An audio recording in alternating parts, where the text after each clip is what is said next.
listening to The Final Score with Stevie Fly.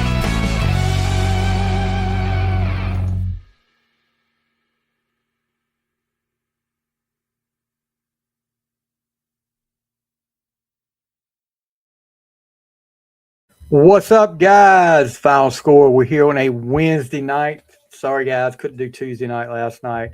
Had some stuff going on and just couldn't get it done. But hope you guys are having a good day today. Weekend was first weekend without football, guys, and you know how huge of a football fan I am. And but I worked. I worked all weekend. I'm just getting off 19 days in a row. Um, and that was not fun. But my first day off was Monday. But Sunday, you had a big event in sports world. You had the Daytona 500, which, we'll get into that in a few minutes. But just no football, guys. I'll take whatever they call it now, the UFL, the USFL, whatever it is. I'll take it right now. Um, I'll take any kind of football right now. You see what I've got on in the well, you can't see, it's kind of a glare back there, but an old game from 1978, Pittsburgh Steelers with the steel curtain, and San Francisco 49ers, Monday Night Football. Howard Cosell, Dandy Don Meredith, and Frank Gifford doing Monday Night Football. But yeah, so I've been watching a lot of old games, which I do watch a lot of old games anyway. But looking at, there is some football news. The Dolphins making a lot of moves. First, they let go of Bradley Chubb, their star defensive end, and then I don't know how much of a big surprise this was. Tyreek Hill, they cut him. So clearing room. Where do these guys end up at? I know Tyreek, of course, first things that you think of is going back to Kansas City, reunion with Mahomes, and there. I think it was, what's his name, Chris Martin, made a post on social media saying it's time. So Tyreek is coming off an injury. I mean, there's a few teams that are in there. Of course, the odds-on favorite, if you're making a bet on it, are the Chiefs, followed by the Bills, Ravens, Raiders, Broncos, and Chargers. But he's going to want to go to a winner. He's going to want to go to a contender. So I would think it would be, what about him with the Bills, with Josh Allen? Don't want to see him go to the Ravens. No. Raiders, no, they're not a contender. Broncos, yeah, that's a contender. Chargers could be a contender. But as far as Chubb goes, I mean, he could end up anywhere. But I'm just wondering who's next. They're already talking about trying to work out a trade for Minka, who they just acquired from the Steelers, reacquired from the Steelers after a few years in Pittsburgh, after they traded him for a first-round pick to Pittsburgh, which I did not like seeing. I did not like seeing Minka go. I was not a fan of that. So, Tyreek only played 4 games because he dislocated his knee, tore multiple ligaments, including his ACL at the end of September. So how healthy will he be at the start of the season? Will he be ready to go when the season starts? He's got the speed, but what kind of shape will he be in by that time? How does that affect how people want to sign him, the people that want to sign him? I don't know. I think he's still got some gas in the tank. definitely. So it just depends. I know I've been listening to a lot of Steelers podcasts, and they were, you know, one of them I listened to was James Harrison and Joe Hayden. James Harrison was like, "No, I don't think it'll happen. I don't even think it's a chance of that happening." So, but I'm not. I don't. I don't know about that either. Dave, appreciate the like, bud. Dave Richmond. Um, Seahawks. This this is something that they've talked about your MVP. Now the Seahawks, for one thing, the Seahawks are in the process of being sold. They've already got the lawyers and the agencies lined up to make a sale. So the Seahawks, I know my buddy Kyle Barber is saying me and him are going to buy them, and we're going to turn it. We're going to put the team in Run It Rapids River Rats. I think that's what he said to call him. But Paul Allen's estate has already set that up. So now it's unlikely that they're going to tag. Kenneth Walker III, the Super Bowl MVP, is a free agent. And there's a lot of talk about, well, if they can't work something out with him, they'll put the franchise tag on him. They said Seahawks, it's Adam Schefter is saying they are unlikely to franchise or transition tag him. They are prioritizing re-signing other key pending free agents and extending Jackson Smith-Njigba. So you remember all these Super Bowl MVPs that didn't play another down or didn't play the next season with their team? Larry Brown, who should thank Neil O'Donnell every day for every penny he got, because Neil O'Donnell has got an oil well in Dallas, Texas, somewhere that Jerry Jones gave him for throwing that game in Super Bowl 30. Larry Brown is a free agent. He ends up going with the Raiders, and never hear Larry Brown again. Never hear his name again. Desmond Howard ends Super Bowl MVP with the Packers in 1996. I want to say he ends up going to the Raiders as well. Boy, Raiders, you sure made some good decisions with Super Bowl MVPs up there. I can't remember. Was it his name? Dwight Smith from the Buccaneers leaves Tampa Bay after getting the Super Bowl MVP and goes to Arizona. And I mean, I know the money. The money is a thing, guys. It's a business. But, and I think the Raiders were a good team then. In both those instances with Larry Brown and with Desmond Howard. But go to the Cardinals when you're on one of the best defenses in the NFL with Tampa Bay. Kind of makes you wonder. Like Neil O'Donnell. Speaking of Neil O'Donnell, after that Super Bowl where he threw the game against Dallas, he goes and signs with the New York Jets. Lucrative deal at the time. I forget the amount. Rich Kotite became the head coach of the Jets. Two terrible moves by the Jets.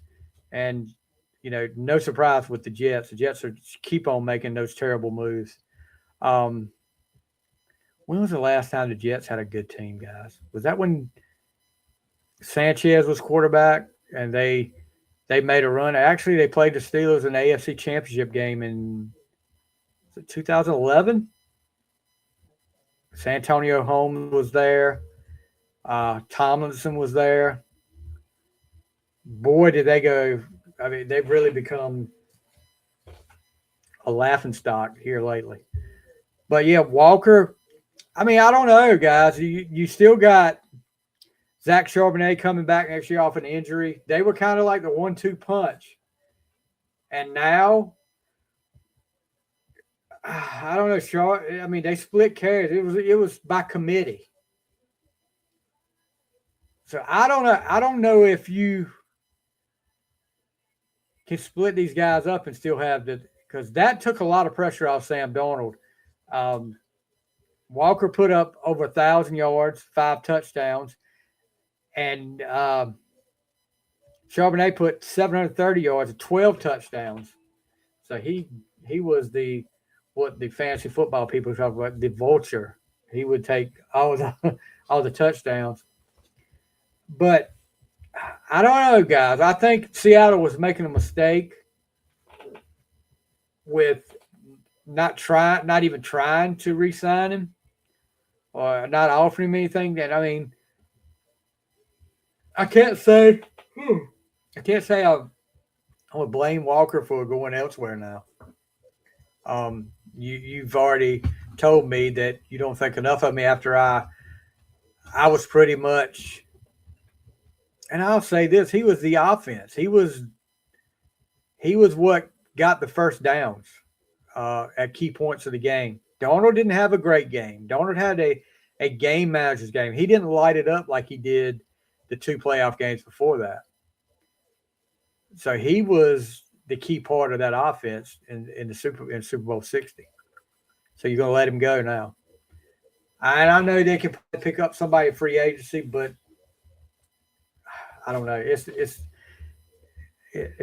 I just don't like this move by Seattle. If I was a Seattle fan, I wouldn't like this. Chiefs are reworking Pat Mahomes' contract to create cap space. The Kansas City Chiefs converted $54.45 million of his 2026 base salary to a signing bonus to create $43.56 million cap room. Chiefs entered the offseason. They're still $11 million over the cap now. Jeez, but now he will have a cap hit of over $85 million in 2027. Wow. It's just crazy. I'm doing a lot of research for something I want to do on the podcast, and I've talked about it, going through week by week the 1980 season and season the off season before the draft and all that, and seeing some of the pay, that people were getting back then compared to now. It's crazy. It's crazy. All right. Keeping with the football, and this may be a shorter episode than usual. We may talk a little on the fly music or something like that tonight too, to try to keep up the time. Joey Porter Sr., former Pittsburgh Steeler, Super Bowl champion in 2005, longtime Steeler. A couple weeks ago goes on Cam Hayward for current Pittsburgh Steelers podcast and makes some comments about Ben Roethlisberger, former Steeler quarterback, legendary Steeler quarterback, and about James Harrison, former Steelers linebacker, defensive player of the year for a year, and had probably one of the greatest plays in Super Bowl history with a 100-yard interception return for a touchdown against the Cardinals in Super Bowl 43. Porter pretty much was talking trash about them for comments they made about Mike Tomlin's coaching. And which, all Ben said was might be time for him to move on. Nothing derogatory there. Now, Harrison came off a lot. He doesn't hold anything back. Harrison was like, he's not a Hall of Fame coach. He's not a great coach like everybody says he is. So Porter comes on talking about Ben wasn't a great teammate. He was a hole. There's a lot of things that they don't talk about that they could talk about with Ben. And I mean, he's going back to started Ben's career. He had some legal troubles, some sexual assault charges that uh, were dismissed, I guess what you call it. Um, and he said he wasn't a good teammate. He was not a good teammate. And he said Harrison owes his career to Tomlin. He would have been Defensive Player of the Year if it wasn't for Tomlin. It wasn't Cowher. Cowher cut him 3 times, but Cowher gave him the chance to be back on the team. But he was just, you know, I don't know. It just seemed like Joey Porter Sr. wanted to get clicks, as some people would say. He wanted to get clicks. He wanted to be out there. And the thing is, he was talking about you broke the code. He said you broke the code talking about Tomlin. They didn't really say anything about Tomlin that other people haven't said. It was time to move on. I'll say that. Tomlin was a good coach, but his time the last season when he didn't win a playoff game in 6 or 7 seasons, and he was just barely getting over 500 every year. I mean, that's great that you're doing that, but you're not making any progress. It was time for him to go. And, of course, Tomlin and Harrison didn't always get along. I mean, Tomlin let Harrison go, said he was sleeping in the meetings and stuff like that. I mean, stuff like that. But here's my thing. Porter was only a teammate of Ben's for 3 years. And they won a Super Bowl together. But how does Porter know what kind of teammate Ben was when he's only there for 3 years? The start of Ben's career. He had a lot more career to go after Porter left. And as far as Harrison was saying, he acts like Tomlin gave him Defensive Player of the Year. He didn't earn it. That's crazy. I think a lot of that with Harrison might have been sour grapes with Porter, because Porter got let go and he would sign with Miami, and Harrison took over for Porter, and that's when Harrison got Defensive Player of the Year. I mean, I just don't get it, you know. And Harrison was up to he said, "You say we broke the code, you broke the code," talking about your teammates. So I don't know, guys. And I know a lot of people would be, you know, Ben does a podcast that he releases every Tuesday.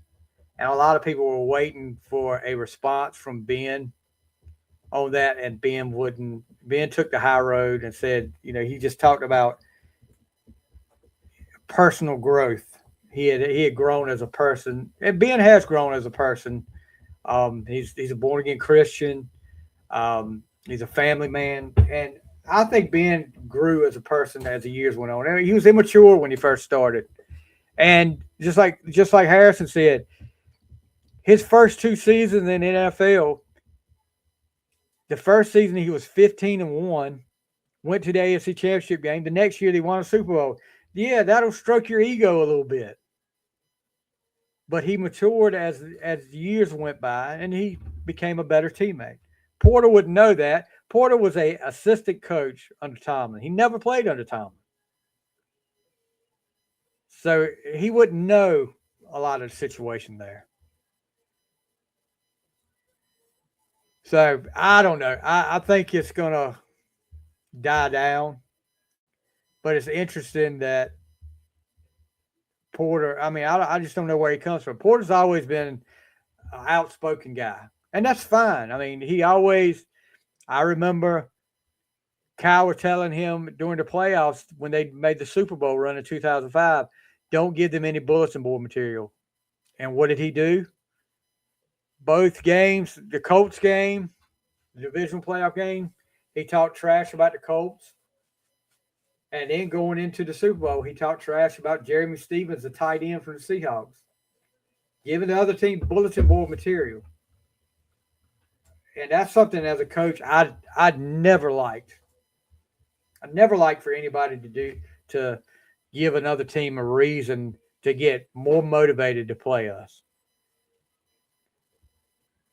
So hopefully it's over with. I mean, because you don't like to see that. And people were there's other Steelers players that have come out in defense of Ben, and there's other players that have come out and sided with Porter. But this ain't a playground. This ain't where you choose sides and y'all meet in the playground. This is grown up people acting like kids. So, but that's what everybody wants to see. And piggybacking off that, one of my topics from last week, talking about glorifying fights and incidents in the sports world. We talked about they were glorifying rushing to court, that whole Duke deal with Shire saying somebody punched one of the assistant coaches, which they've come out and said there's no video evidence of any Duke assistant coach getting. And I mean, what's going to be said to Shire about that? Nothing. No, nothing. It happened again last Saturday, I believe. Was it Vanderbilt and somebody played, and it was a hard foul.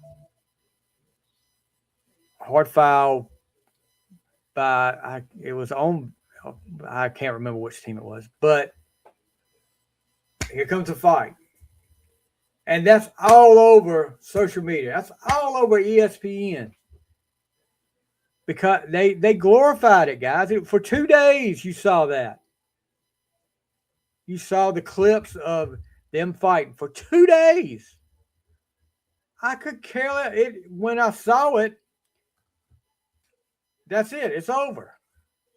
I don't care about it again. They got kicked out of the game. They were stupid enough to get in a fight and get kicked out of the game. They hurt their teammates. I don't blame the guy that got fouled. He was taking up for himself in it because it was a hard foul. Guy was not going for ball at all. But it got glorified so much. And now, I mean, that's what sells ratings, I guess, guys. It's not about the game. It's not about the sport. It's about what happens. The incidents. Like Daytona. NASCAR. Unless you're a big fan, like a really, really big fan of NASCAR, if you're a casual fan of NASCAR, you're waiting for the end of the race, or you're waiting for the big wreck. And that's what happened at Daytona. Good segue. Daytona 500 this past weekend. I'll tell you what I did at work. This past year, I got a free trial membership for 3 months for Sirius Radio. I've always wanted to try Sirius Radio, and I did it during football season. And while I was at work, I listened to the games. And I thought about dropping it, but I said it's $9. I'll be able to listen to stuff at work. And all morning, I listened to the NASCAR pre-race coverage. And I listened to the race till I got home. And, I'll tell you, I used to be a diehard NASCAR fan. When you had the Jeff Gordons, the Dale Earnhardt, junior and senior. And who else was that? Jimmy Johnson. But then NASCAR forgot where it came from. They started, well, we're gonna close these southern tracks down, and we're gonna start doing more races out west, up north.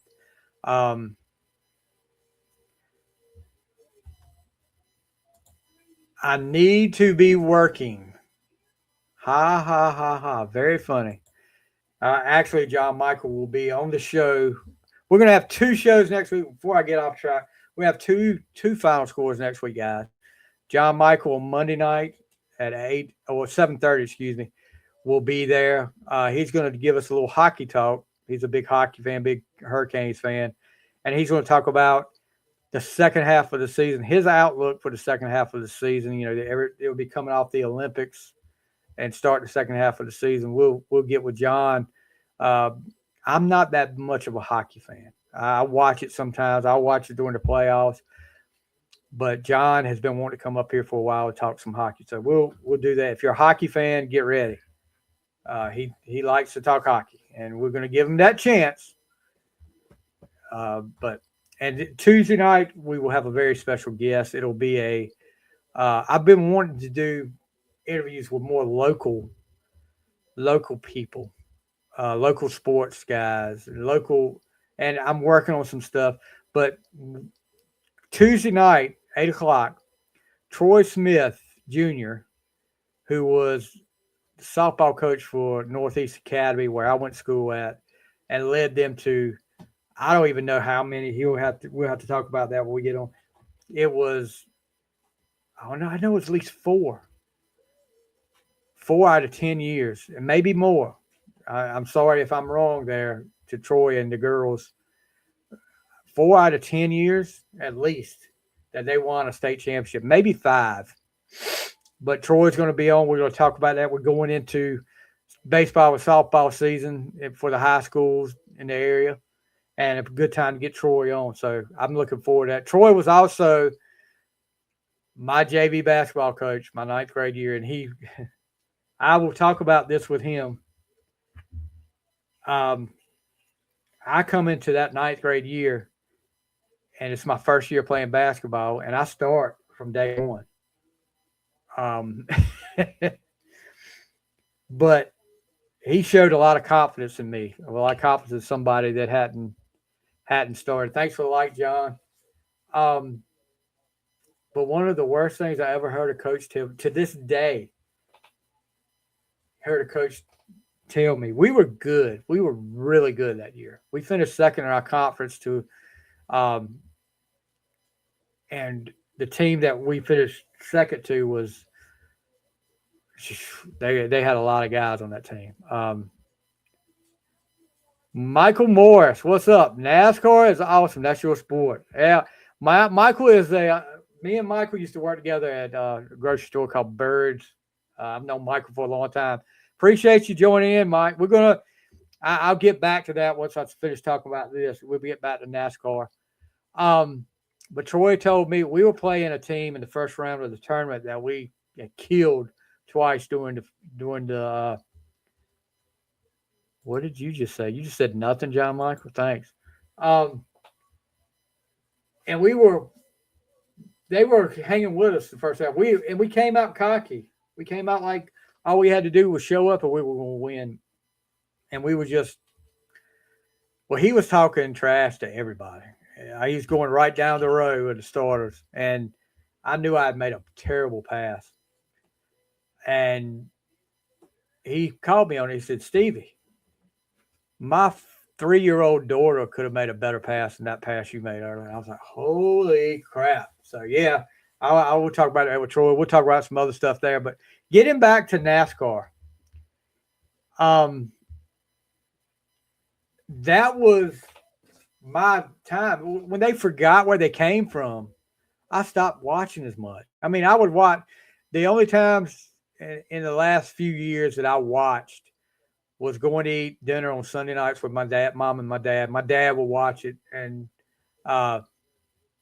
I would watch it with him, and I would give him a hard time about it because he was a Chase Elliott fan, and I'm a Chase Elliott fan now because of that. That's what I was hoping Chase Elliott was going to pull it out the other night. But Tyler Reddick wins the Daytona 500 in a car owned by Michael Jordan, the 2311 team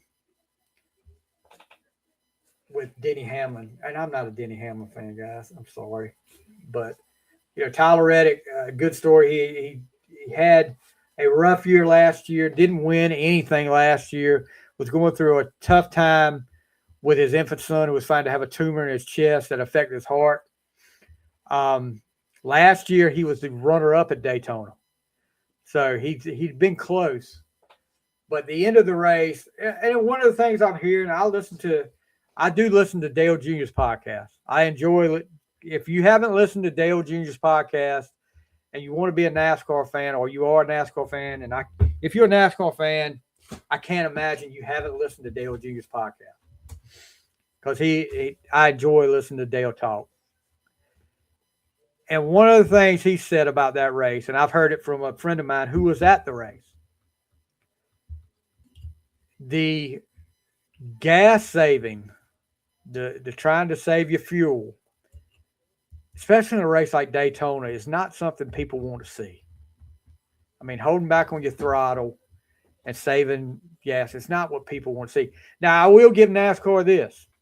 They went away from, they actually have a good point system again, but one of the things that they used to do with NASCAR, they gave a point to whoever if you led a lap, you got a point. If you led the most laps in the race, you got a point. They don't do that anymore. They give you one from they give you one now for fastest lap. Forget the fastest lap crap. Go back to leading a lap or leading the most laps. That's what you need to do. I'm like you, John Michael. Haven't watched enough of it to pick a new driver. I was a Harvick fan, Mark Martin, Elliott Sadler back in the day. I don't like the stage stuff. I'm with you on that. I still do not like the stage stuff, John. I'd rather it just be a whole race. I know what people are saying. You divide a long race up, but I mean, I love the long races. Fine with me. But they still do the stage thing. And Junior was talking about that today, about how NASCAR needs to get back to some of that stuff that, and it's just the end of that race may get me back watching NASCAR again. I'll probably watch Atlanta this week, because the end of that race, when you had just crazy stuff at the end. And maybe I'm being a hypocrite because I didn't like the wrecks. This is where I'm going at when you say crazy stuff at the end. I didn't like the wrecks, but the excitement of the last 4 laps when people, I don't know how many, they had 23 different lead changes in that race. I think that was a record for that race. But seeing who's going to win, because Elliott Sadler, after a wreck, and I'll give NASCAR credit. I thought for sure NASCAR, when that first wreck happened on that last lap, halfway through the last lap, I thought they were going to throw the caution. Thank you, Anthony. Anthony, appreciate it. He will be Anthony Skinner from the Hooked on Sonics podcast. He will be on the show soon. They didn't throw the caution right when that wreck happened. I thought they did right. They just let it play through. At the end, Elliott Sadler lucks into first place, but he was a sitting duck. And Tyler Reddick gets the win. There's a mad crash behind him. Elliott Sadler was involved in that crash. But man, just to see that the excitement of that last lap, and a lot of people feel that way about it. I would, I've heard a lot of people say I'd rather watch the last lap. And here I am talking about it. I'm looking at some of the headlines here. Hamlin wants to increase speed to improve racing at Daytona 500. I mean, yeah, you want speed. You remember when Bill Elliott qualified at over 200 miles an hour? 212, I think, was what Bill Elliott did. John Michael, short tracks I do watch when they race them because they are eventful starfish. You know, I'm the exact opposite. I don't like short tracks. I don't like short tracks. I've never have. I don't know why. I can't tell you why, but I think one that's interesting, John. I don't know if you've watched it. Is when they race the streets of Chicago. When I think both of those races they've done in Chicago, when they race the street, the cars had to have windshield wipers on because it was raining. And that was interesting to watch. And NASCAR has come up with some cool stuff to to do with stuff like that. But who knows? I'm going to watch Atlanta. I'll tell you this because like the excitement or like looking forward to watching a race in a while. But I do feel that way about going into Atlanta, and I probably will watch it Sunday. We'll see. Maybe we'll be we'll do a watch along here. Um, looking at I like that. I like that Chicago race though. That street race. I don't like that they moved the Brickyard to like a short track though. I don't know if they still do that or not. So looking at and a lot of these guys I don't even know guys. So I'm getting into some of these younger guys. I don't know. Of course, Tyler Reddick gets the win, and I like that.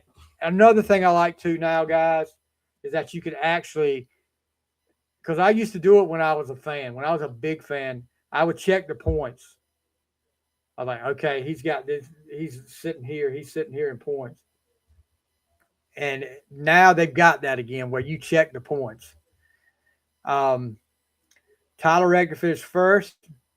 Ricky Stenhouse finished second. Joey Logano third. Chase Elliott, we talked about fourth. Brad Keselowski fifth. Zane Smith, don't have a clue, guys. Sixth. Chris Buescher, no. Riley Herbst. Josh Berry. Bubba Wallace at 10th. Noah, and I'm going to name some of these. Who are these guys? I know Kyle Busch. Kyle Larson, he finished 16th. What was the guy? Ross Chastain. I remember hearing his name. Ty Gibbs, of course, he's Joe Gibbs. I think that's his grandson. Jimmy Johnson still racing. Austin Dillon. Shane Van Gisbergen. Yeah. But yeah, there's a lot of young guys out there that I'll have to get used to. But who knows? Maybe this will be my bridge between off season of football till we get to football season. John Michael, I will say fantasy NASCAR was a hard sport. I've ever tried to play fantasy. I did it 1 year. And I'm like you, John. I was like, I can't do it. I can't do it.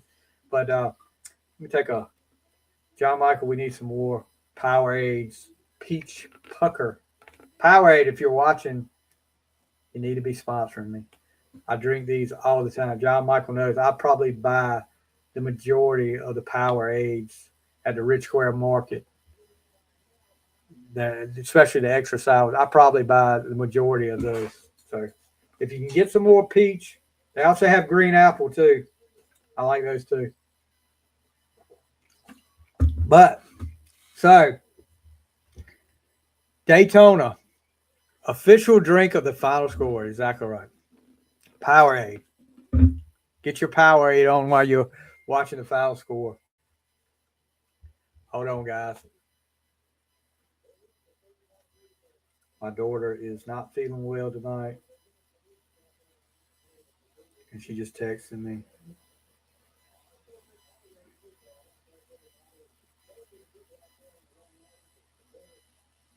Sorry.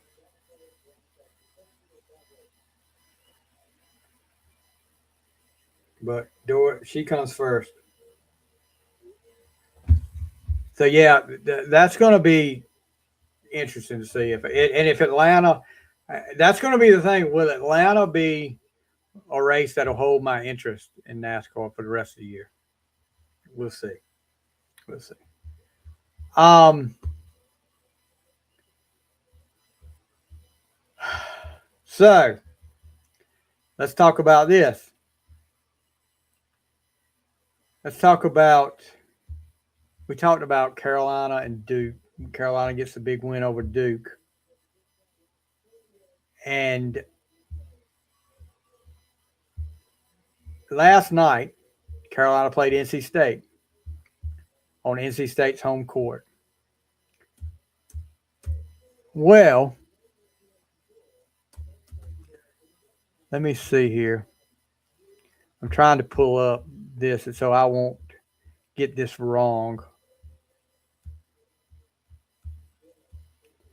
Caleb Wilson, of course, hurt his hand, fractured his hand against Miami? So he was out the Pitt game, and the big dude, I can't even remember the big dude. What's his name? John, if you're out there, the big dude that's out. Oh, jeez. Starts with a V. I'm looking now. Just Visar, Henry Visars. He's out. So your top two scorers are out. 40% of your scoring is out. And I know, and I'm just like this too. Injuries are a part of the game. You have to adjust. You do have to adjust. But when you lose 40% of your scoring, that's a big chunk. That's a big chunk. And NC State took advantage of that. Fine. I didn't expect anything different. The NC State demolishes Carolina, 82-58. So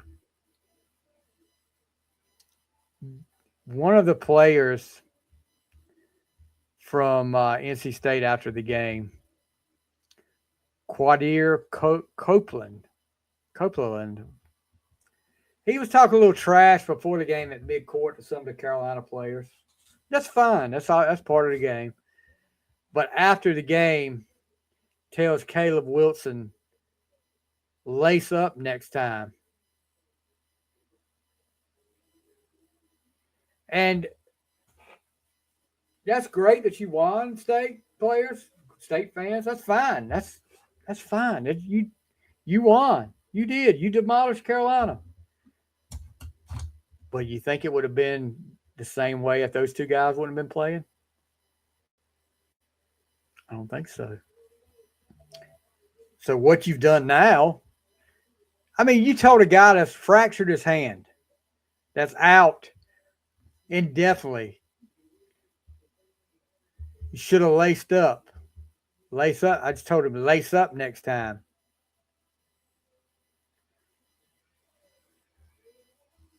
So he said, Wilson, this is coming from Tar Heel 24/7. Wilson was in street clothes on Tuesday, sidelined for the second consecutive game with a fracture in his left hand. He's out indefinitely. That excuse was not good enough for Copeland, who shared words with Wilson in the handshake line after the game. I just told him to lace up next time.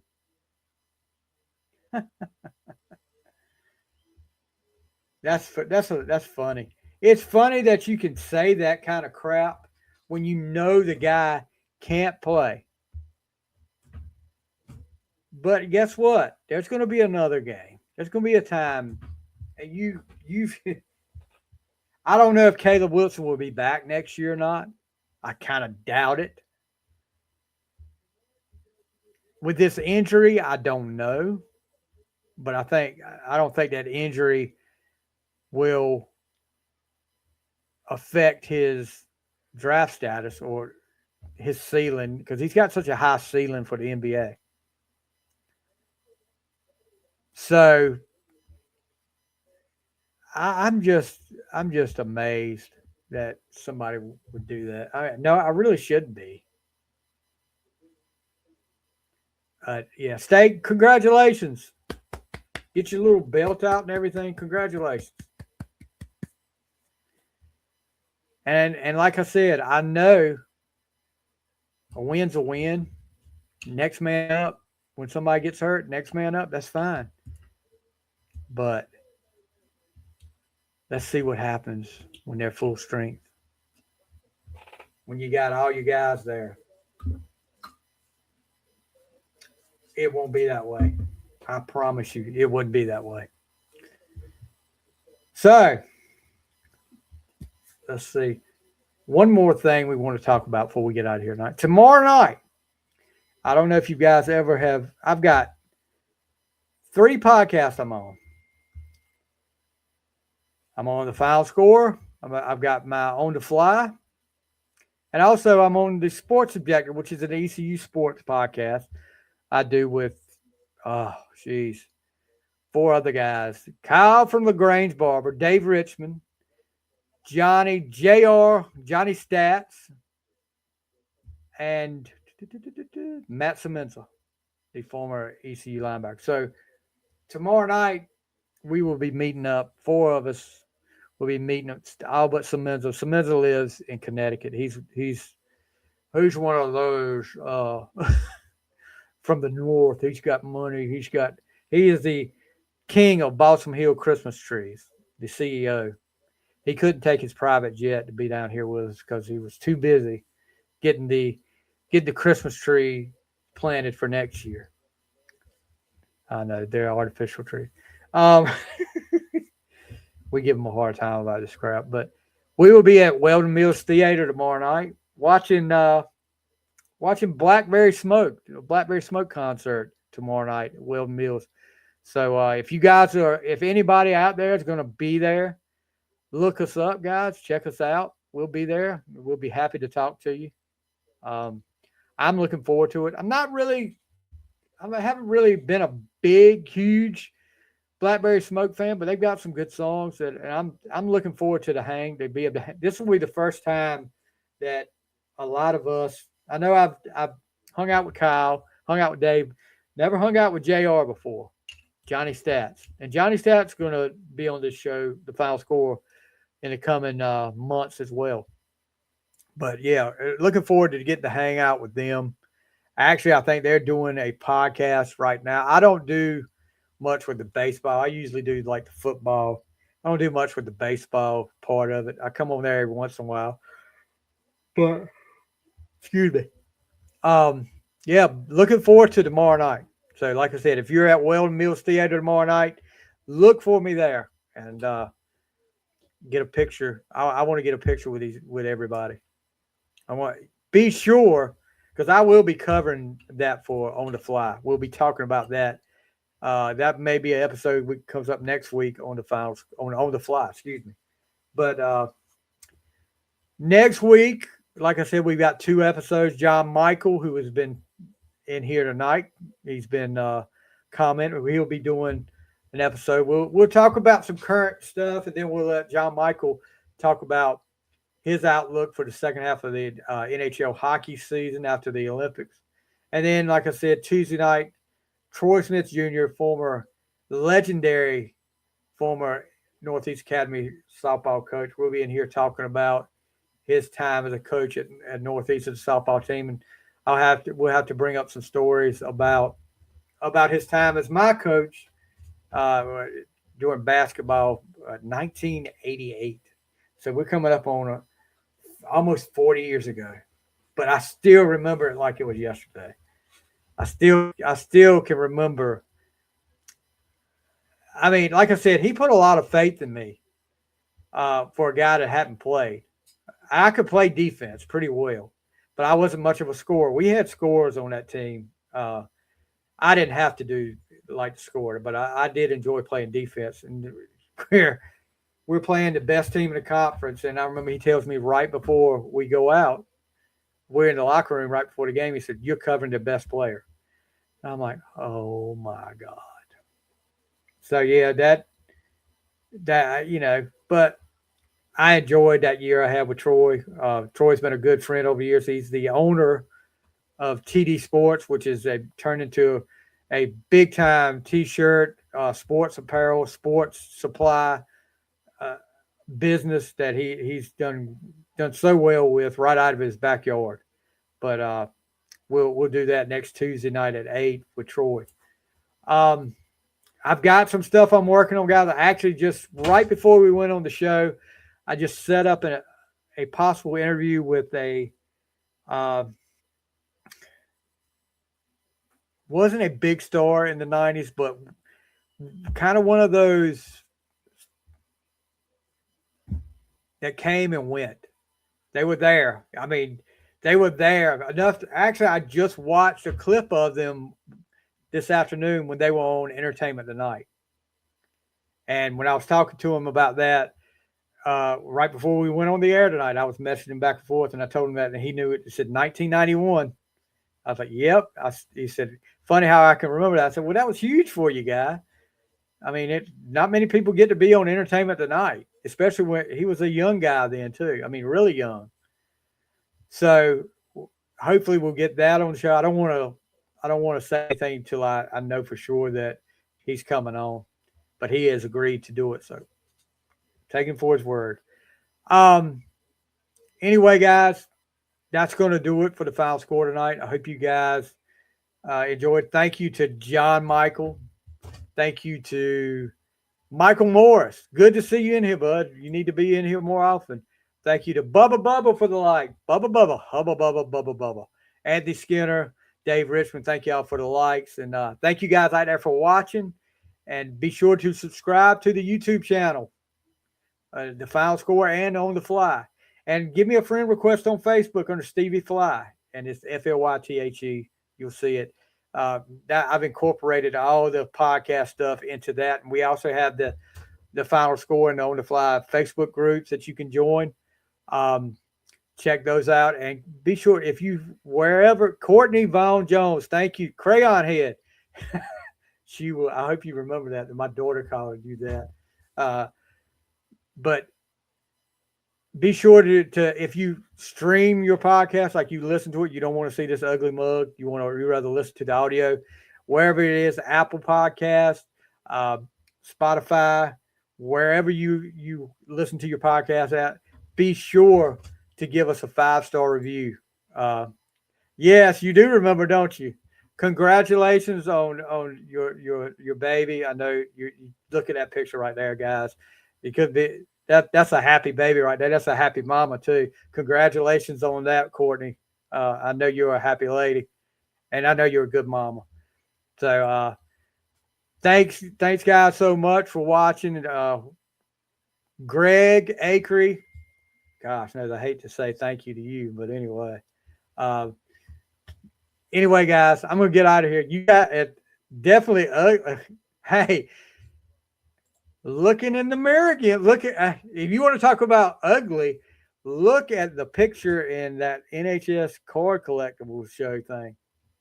Good gosh.